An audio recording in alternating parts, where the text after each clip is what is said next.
the heat apocalypse descended in silence. At first, no one paid any mind to the disaster.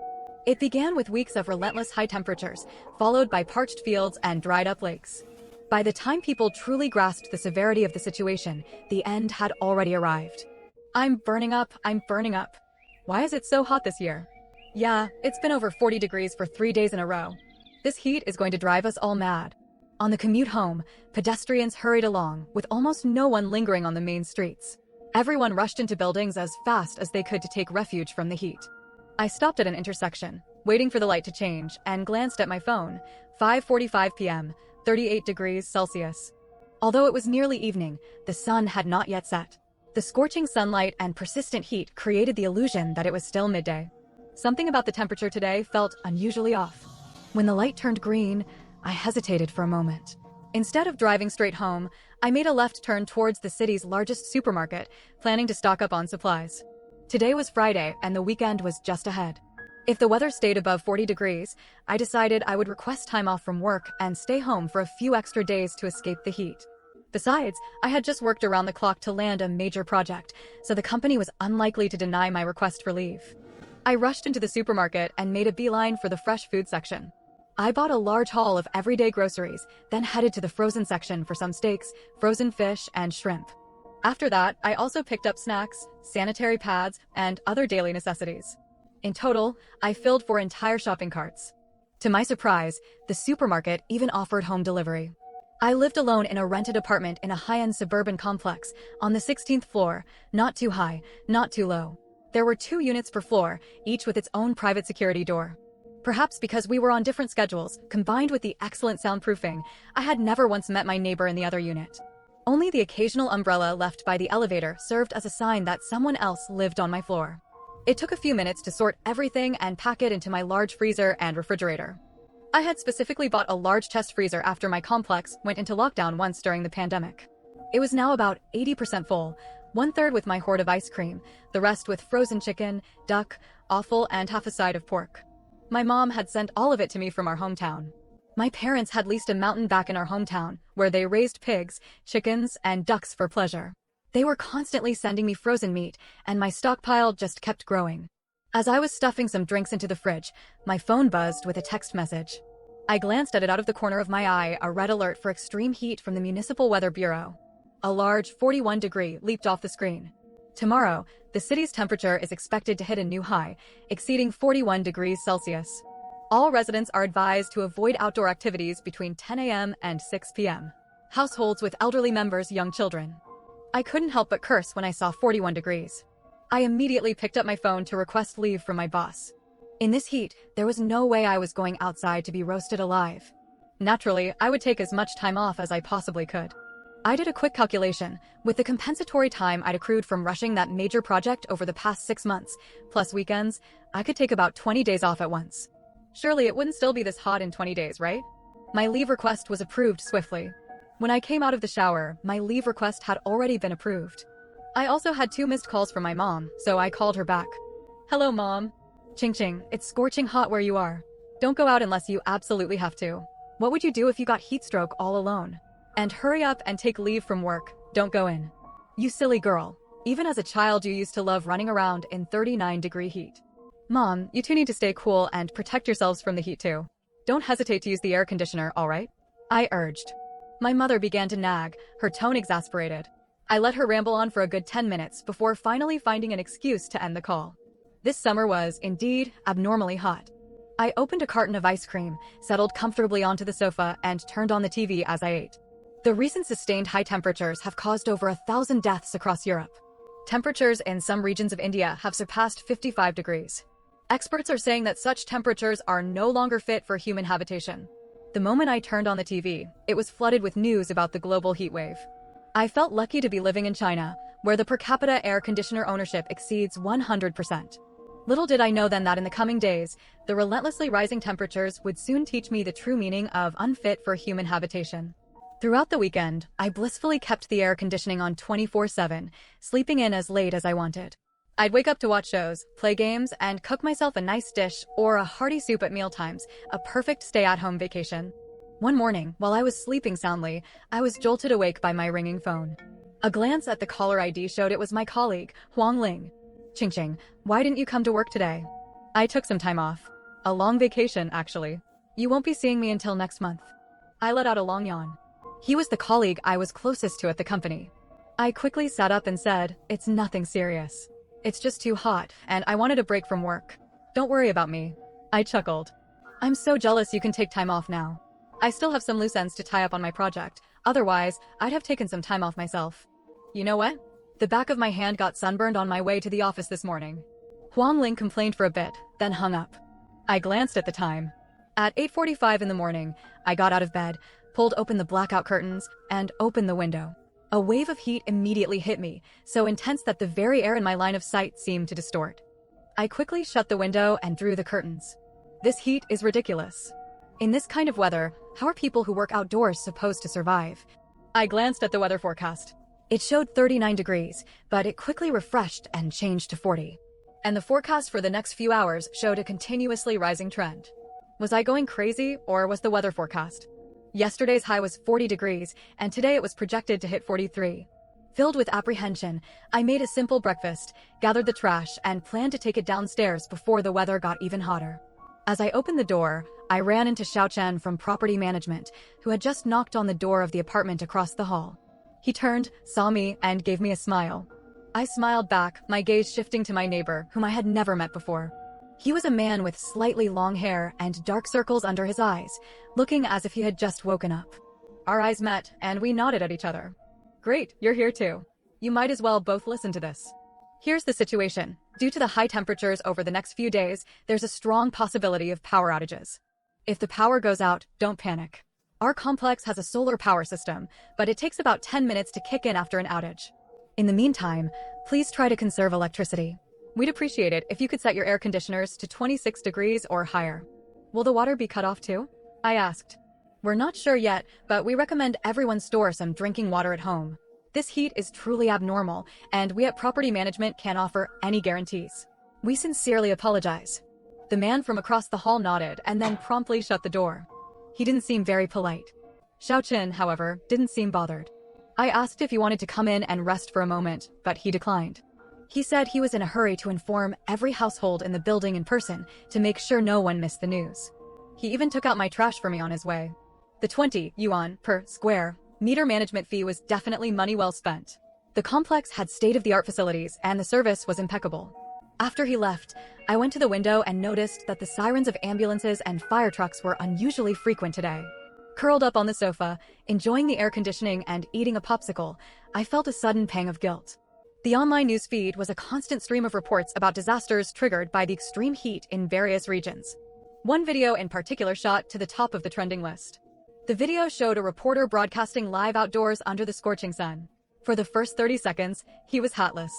Then, at the 31-second mark, a wisp of smoke suddenly rose from his head, and his hair actually burst into flames. A nearby crew member quickly doused the flames with bottled water. Thank you for your concern, I'm alright. In this extreme heat, please avoid using too much hair wax and do not remain under the scorching sun for long. I wanted to laugh, but I couldn't. I had a sinking feeling that something was terribly wrong with the world. Sure enough. In the days that followed, the temperature continued to climb. A week later, the daytime high reached a staggering 46 degrees, and even at midnight, the temperature remained at 39. All outdoor work was suspended, and nearly every company switched to remote operations. Only a few essential workers were still gritting their teeth and persevering on the front lines. As the heat wave persisted, power grids in many areas began to fail, and reports of heat-related deaths grew increasingly common. The authorities initiated emergency measures, opening all air-conditioned school auditoriums, gymnasiums, and large shopping malls as 24-hour shelters for citizens seeking refuge from the heat. But the death toll continued to climb in lockstep with the rising temperatures. Hospitals were overwhelmed, fires broke out frequently in cities and the countryside, and the internet was flooded with videos of people pleading for help. I had just taken a photo to send to my parents when the TV screen went black and the room was instantly plunged into dead silence. I flicked the light switch a few times to no avail. The power was out. Thanks to the earlier warning from Xiaochen at Property Management, I wasn't particularly worried. With the air conditioner off, the room's temperature rose quickly and the air grew heavy and stifling. Every breath I took burned with a searing heat. In just a few minutes, I was drenched in sweat. I quickly grabbed a popsicle from the freezer and sat down on the floor, eating it as I waited for the power to come back on. I finished one popsicle, but the power was still out. I ate another one. Still no power. I was starting to get restless. Just as I was about to use the intercom to contact property management, the doorbell rang. Ding dong. Through the peephole, I saw the man from across the hall. There he was, standing right outside my door, with the same dark circles under his eyes. I hesitated for a moment, then put on the security chain before opening the door just a crack. "Can I help you?" I asked. The man gestured with something in his hand. I took a closer look. It was a popsicle. "I just called property management. They said it'll be another half hour until the power is restored." "You must be sweltering.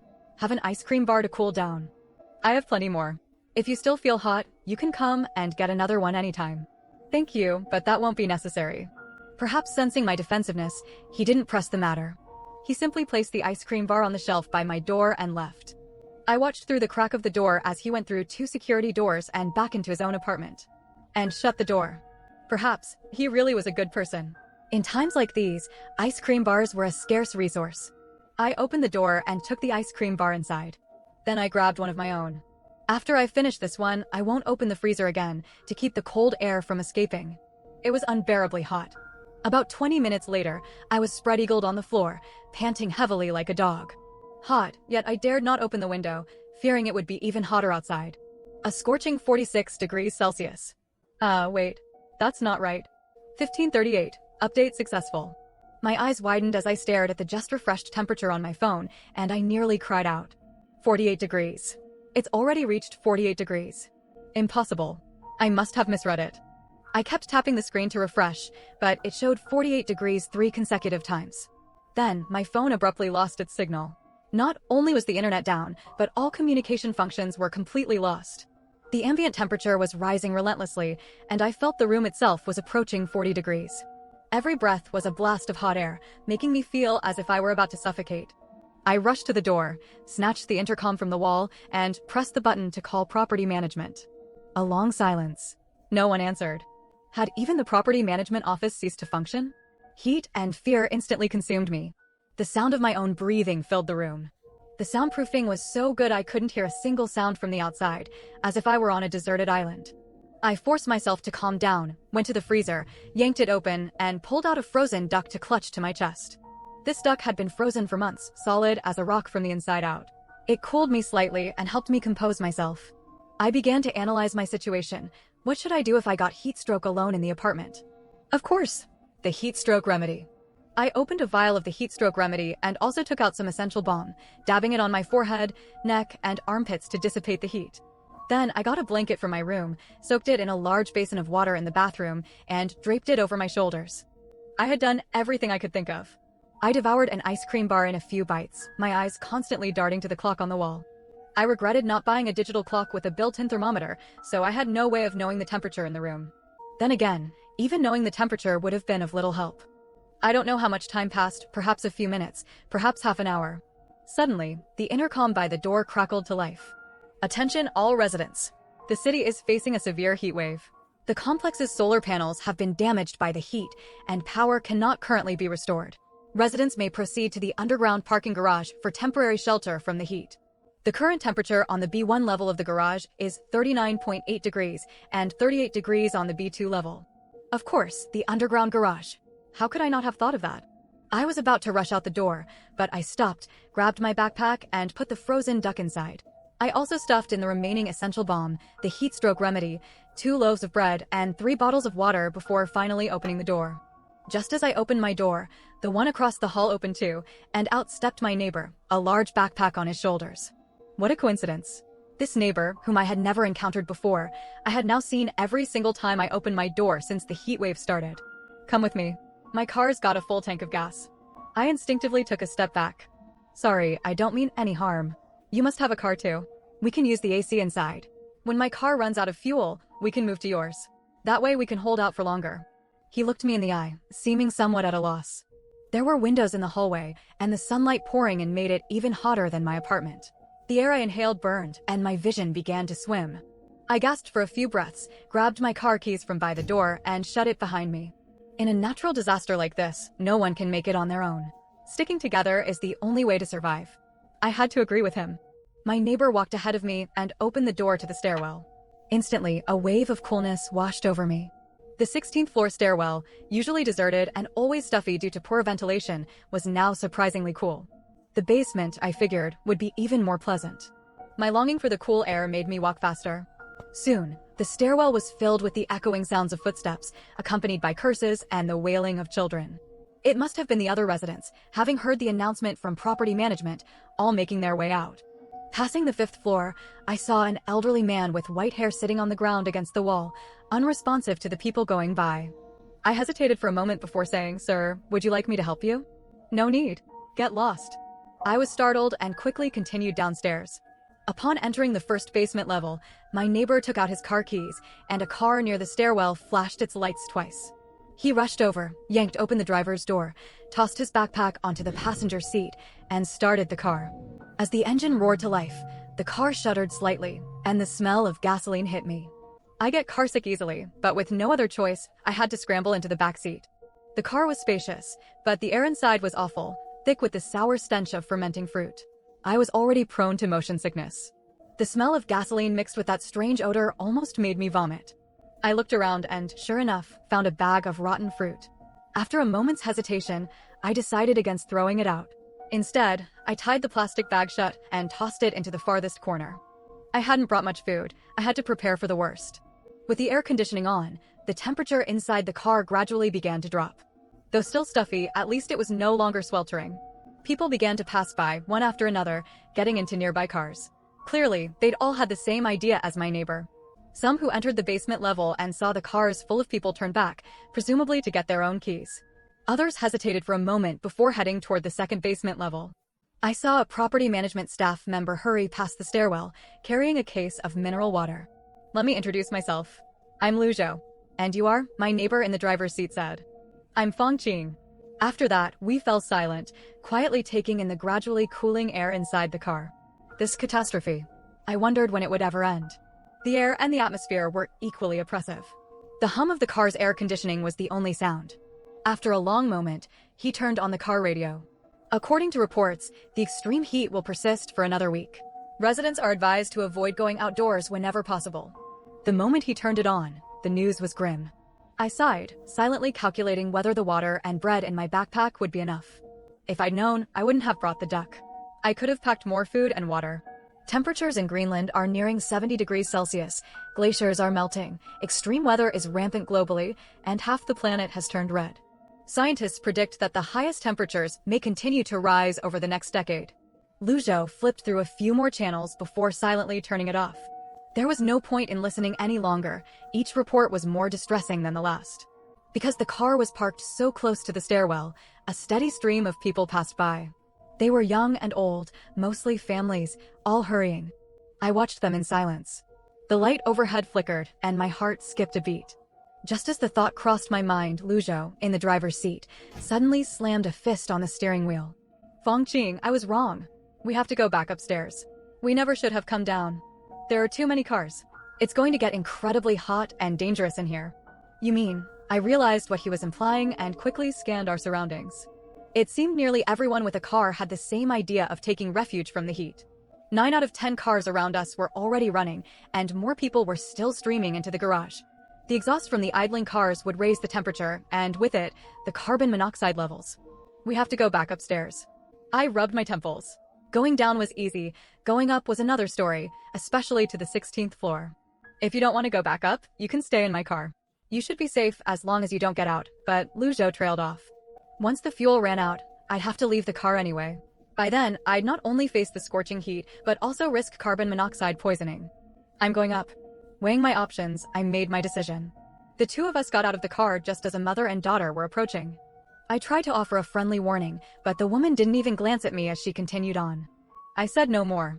I had fulfilled my duty to warn them. There was no point in insisting. On our way up, we ran into Xiaochan from property management. We urged him to warn the people in the garage about the risk of high carbon monoxide levels. Xiaochan froze for a second, muttered something under his breath, then leaned in and whispered in Lu Zhou's ear. I watched Lu Zhou's expression shift from confusion to astonishment, and finally to sheer shock. "You're on your own, brother." Xiaochan patted Lu Zhou's shoulder and hurried downstairs. Luzhou turned to me, his face grim, large beads of sweat rolling down his forehead.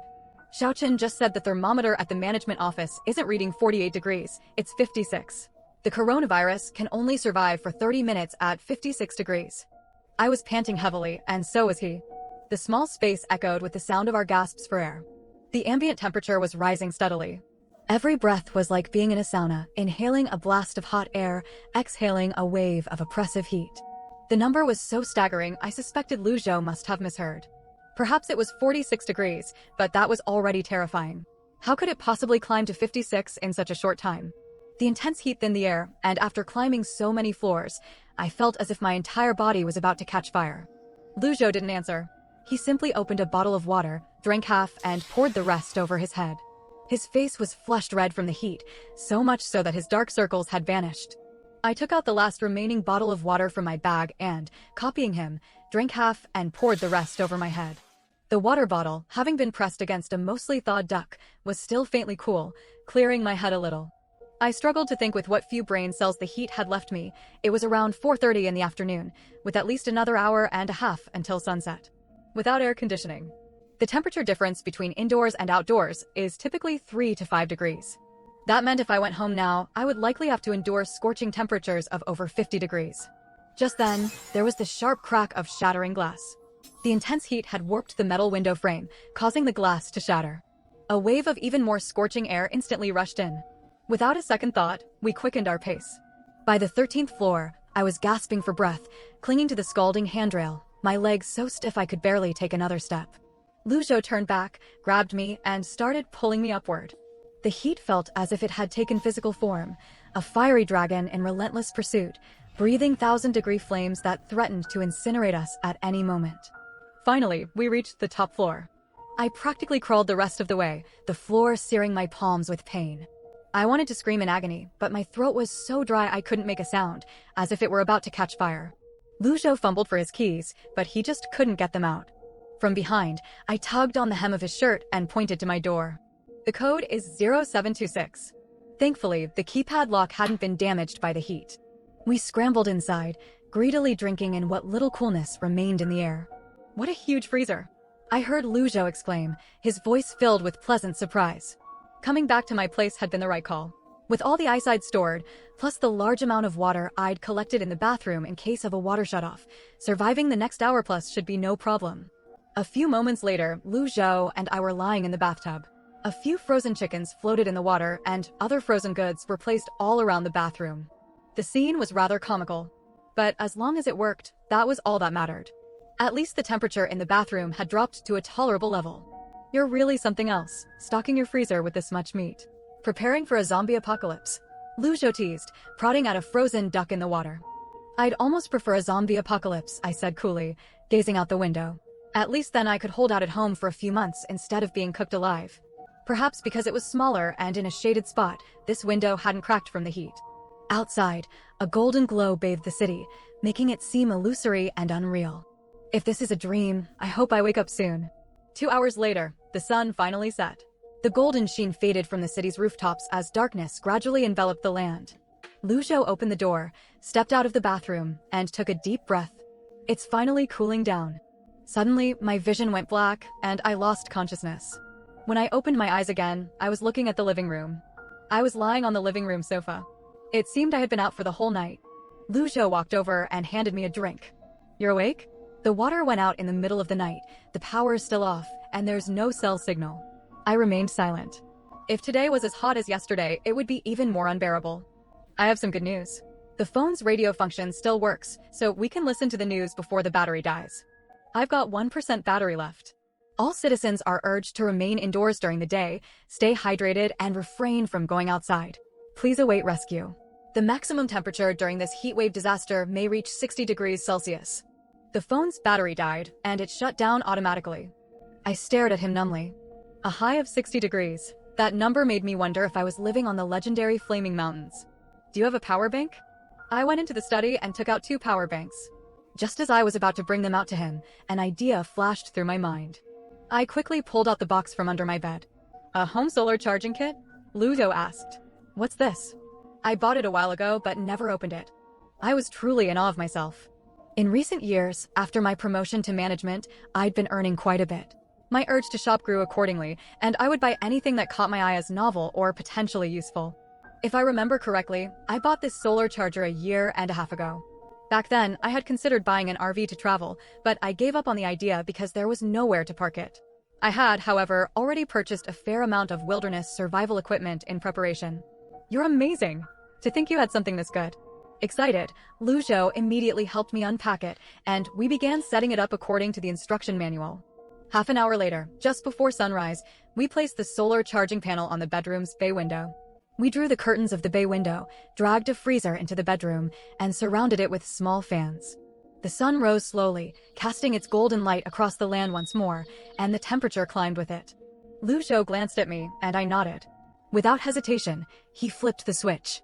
A humming sound arose, the sound of the appliance starting up and the small fans whirring to life. In that moment, it was like the music of the heavens.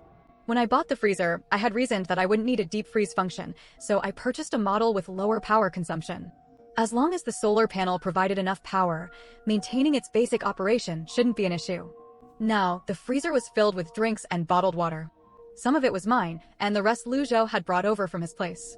He said he was a game streamer who often stayed indoors for weeks at a time, so he had a considerable stock of supplies at home. We took stock of all our food. The ice cream bars had all melted into a sticky, hard-to-handle mess. I threw them out straight away. Inside the freezer, there had been 6 whole chickens, 3 ducks, a side of pork, about 5 pounds of steak, as well as 2 fish and a bag of shrimp. It would be difficult to keep these meats from spoiling in such weather. So, while the meat was still good, we decided to just spread it all out on the balcony floor, hoping the day's intense heat would turn it into jerky for easier preservation. The leafy greens, having endured the ordeal of last night's heat, were almost completely spoiled, emitting a foul stench. We didn't dare eat them. Getting sick just wasn't worth the risk. Our only option was to toss them onto the balcony too, sprinkle them with salt, and see if they could be sun-dried into preserved vegetables. As for the eggs, I wrapped them in some cloth and placed them on a balcony shelf, hoping the sun would cook them through. While taking inventory of the snacks, I discovered that the potato chip bags had burst open, and the chips inside were baked hard and brittle. I got a bag and collected all the crumbs from the floor. Those with their packaging still intact, along with the other snacks, crackers, and bread, were all moved into the bedroom. The canned goods and rice were in the kitchen cupboards, so we left them there for the time being. Then there was a bag of apples, which we decided to eat right away while they were still fresh. This would be our sustenance for the next 2 days. Sister, you're a real genius, stashing so much food at home, Lu Zhou marveled. You're giving me goosebumps. Don't call me sister, just use my name. Sister Ching Ching. Shut up, or I'm kicking you out. We spent the day reading, but even with our makeshift cooling system, by afternoon we were drenched in sweat just from sitting still. Our books became damp with sweat. The old saying, a calm mind keeps the body cool, simply doesn't hold true in the face of such extreme heat. Fortunately, we managed to get through it. In the evening, we charged our phones and listened to the radio for a while, both of us still shaken by the ordeal. Without that life-saving solar charger, I honestly don't know how Lu Zhou and I would have made it through. After dark, using our phone flashlights for light, we brought all the meat in from the balcony. I nearly slipped on my way out, as the floor was covered in grease rendered from the meat. The rich, savory aroma of the meat was overwhelming and impossible to contain. At first, I was worried it might attract people with ill intentions. I was on edge for several days, unable to sleep soundly through the night. Thankfully, no one else appeared. Every night, I slept on the bed, while Lu Zhou slept on the floor beside it. A week later, I was fast asleep one night when a violent explosion jolted me awake. I shot upright in bed and looked out the window. Only then did I realize it wasn't fireworks, but an explosion in the building across from us. The glare of the fire tore through the darkness. I had been hearing explosions lately and had seen the glow of fires and black smoke in the night, but always from a distance. This was the closest one yet. Another massive blast, and the windows rattled. I let out a scream, scrambled out of bed, and bolted from the room. The next thing I knew, I was clinging to Lu Zhou's waist, trembling uncontrollably. It's okay, it's okay.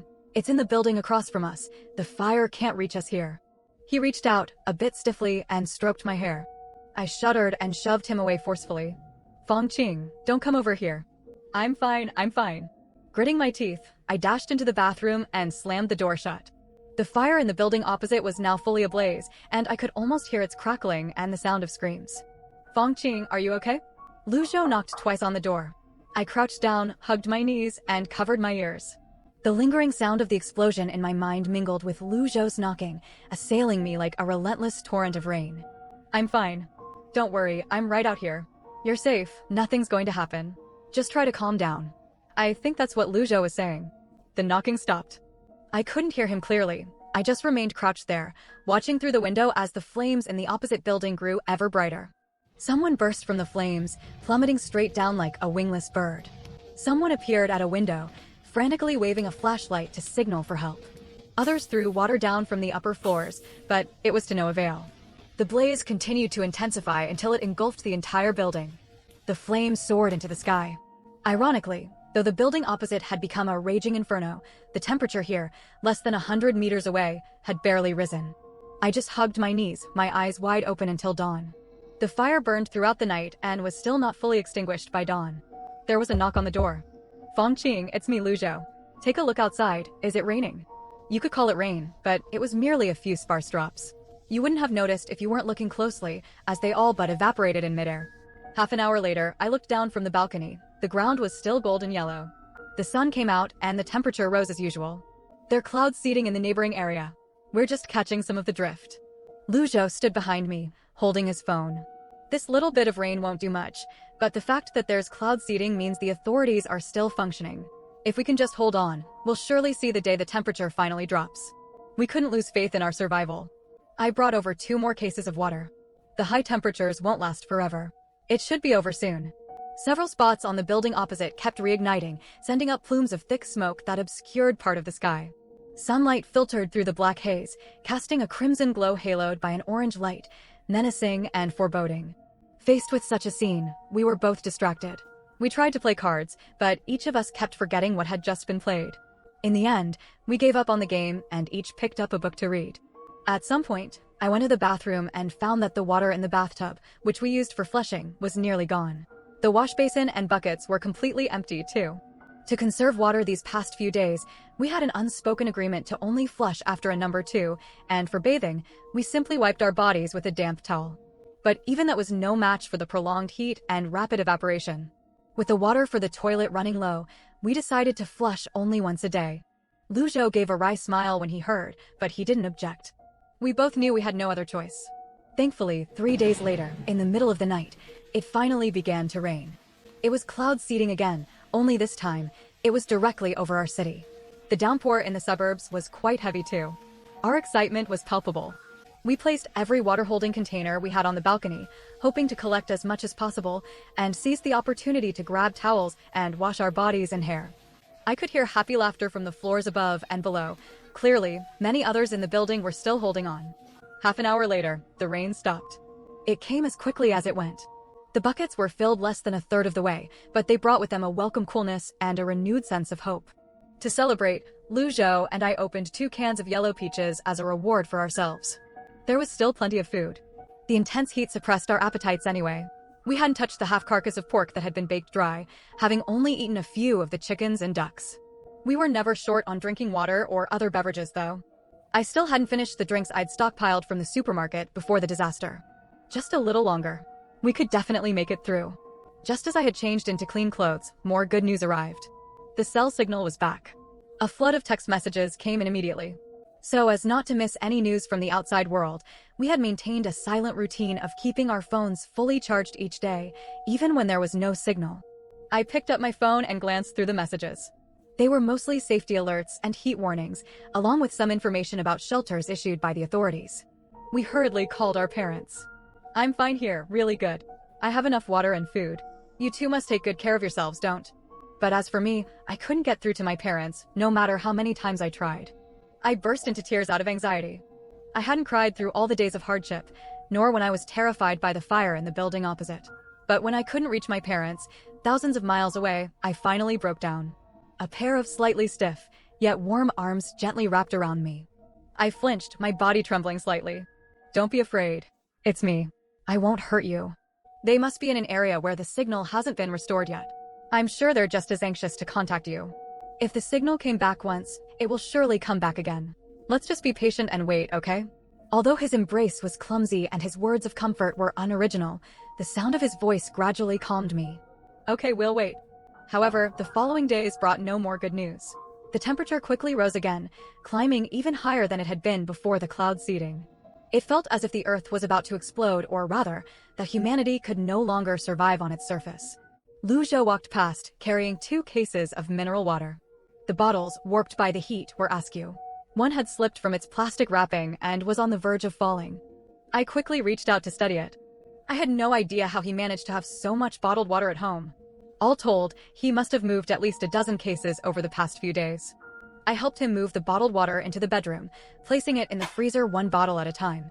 During the peak heat of the last few days, it was so scorching I wished I could just climb inside the freezer. I pulled out a drink for myself and handed one to him as well. We opened the bottles together and each took a long, deep gulp. Having been in the freezer all night, the drinks were incredibly refreshing. We needed the cold air from the freezer to cool down, so we couldn't keep it completely sealed. That, combined with its lack of power, meant the layer of ice inside had melted long ago. It was now only about as warm as the refrigerator section, getting just a little cooler at night. If we didn't drink them now, they would lose their chill in a little while. After finishing our drinks, we lay down on the floor and stared up at the ceiling. Suddenly, I felt my surroundings sway a few times. Thinking the heat was making my vision blur, I rubbed my eyes. But the shaking only grew more intense. An earthquake. Lu Zhou scrambled to his feet, grabbed my arm, and all but dragged me from the floor. He shoved me violently into the bathroom beside the bedroom, then rushed in right behind me. Looking around in a panic. The bathroom stank from an unflushed toilet, but that was nothing compared to the terror of the earthquake. The earthquake struck without warning and with immense force. I had heard that prolonged droughts could trigger earthquakes, but having only ever read about it online, I had dismissed it as an unsubstantiated claim. Our minds, addled by the scorching heat, had never bothered to look into such a claim, and it hadn't even occurred to us. We were caught completely off guard. First the building tilted, then righted itself, then lurched sharply again before it began to jolt up and down. Like a colossal serpent moving beneath the earth. Screaming, I clung tightly to the only person in front of me. Lu Zhou, much taller than I, bent over and held me tightly in his arms, shielding me. He held on as we staggered and swayed with the tremors, bumping into the walls, and at one point nearly tumbling into the bathtub. When the tremors finally ceased, all I could hear was the frantic drumming of my own heart and our 2 ragged, heavy breaths, heaving like a bellows. The building hadn't collapsed, but the bathroom door was knocked askew. I collapsed to the floor. The earthquake had destroyed our life-saving solar panels. 2/3 of them were shattered beyond repair. The fuse box caught fire. After a frantic search, we finally found the fire extinguisher and managed to put it out. The bedroom was in complete disarray. After extinguishing the fire, we collapsed to the floor together, every last bit of our strength gone. The sun in the sky stared down at us with a malevolent gaze. I could feel the fine hairs on my face singe and curl in the intense heat, shrinking back into my pores with waves of stinging pain. In a few more hours, the heat would kill us. After a long while, I picked myself up from the floor and began pulling the water and drinks out of the freezer. I simply had him push the freezer away from the window to the foot of the bed, tossed all the drinks from inside it onto the mattress, and then climbed in myself. I watched as Lu Zhou went into the bathroom, poured what little water we had left into the freezer, and then climbed in after me. The entire process took less than 5 minutes, but the surrounding temperature had already risen so high that we had to breathe with caution, as if a deep breath would mean inhaling a ball of fire. The freezer was large, but it was still a cramped fit for 2 adults. I shifted over and nestled into his arms. Our legs had to be drawn up, forcing us to lie in an extremely awkward position. I don't know how much time passed before the temperature began to climb again, accompanied by a series of aftershocks. I wasn't sure if it was my imagination, but I suddenly heard the sound of raindrops. I quickly scrambled out of the freezer to look. The downpour hammered against the shattered glass. Outside, the sky was a hazy gray, and raindrops as large as soybeans plummeted from the sky. Lu Zhou, it's raining. We're alive. I patted his face excitedly, trying to wake him, but his skin was burning hot to my touch. I felt his forehead. Thankfully, the commotion had woken him up. He was trembling all over, clearly running a fever. After a struggle, I managed to get him onto the bed and quickly covered him with a blanket. But he immediately kicked it off. I stood by helplessly. I'd never taken care of a sick person before and had no idea what to do. Because I lived alone, I kept some cold medicine and anti-inflammatories at home. Unfortunately, with the recent pandemic, I hadn't managed to stock up on any fever reducers. After a moment's hesitation, I took out a box of anti-inflammatories, added a few vitamin pills, and returned to his bedside to help him wash them down with a drink. Fortunately, he was a compliant patient and let me fuss over him. Once that was done, I let him sleep, then turned to pick up a bucket and a basin from the floor, planning to collect and store some of the rainwater. The rain beat relentlessly against the window, a dull, layered thrumming of highs and lows that wove into a single soundscape. A rumbling sound carried from the distance, swelling and fading, like the roll of thunder. I picked my way around the debris on the floor, cautiously approaching the balcony. Just as I was about to set down the bucket and basin, I glanced up. The sight in the distance made my eyes fly open and my entire body freeze. As far as the eye could see, a giant, churning yellow dragon was surging towards us from the horizon, advancing with an unstoppable momentum. The white, dragon-like crest of the water surged relentlessly. Wherever it passed, skyscrapers thundered down, while lower buildings were swallowed one after another, submerged completely. What I heard wasn't thunder at all, but the sound of a monstrous flood demolishing one building after another. This is impossible. It only just started raining. How could there be a flood of this magnitude? We're inland, so it couldn't be a tsunami. These buildings, already scorched by extreme heat and weakened by earthquakes, stood no chance against the flood's onslaught and collapsed one by one. Only a few scattered buildings remained standing, but even they were teetering precariously. Their collapse was merely a matter of time. The ground beneath me began to vibrate, and the entire building started to tremble with increasing violence. The flood was drawing near. My legs went weak, and I nearly collapsed. I forced myself back to the bedroom. The noise had woken Lujo as well. He was staring at me, completely bewildered. Amid a violent crash, the light fixture overhead came down, landing squarely on the quilt. A piercing, grating noise came from where the wardrobe met the wall. Then, the entire bed was thrown over. I felt as if I were flying through the air.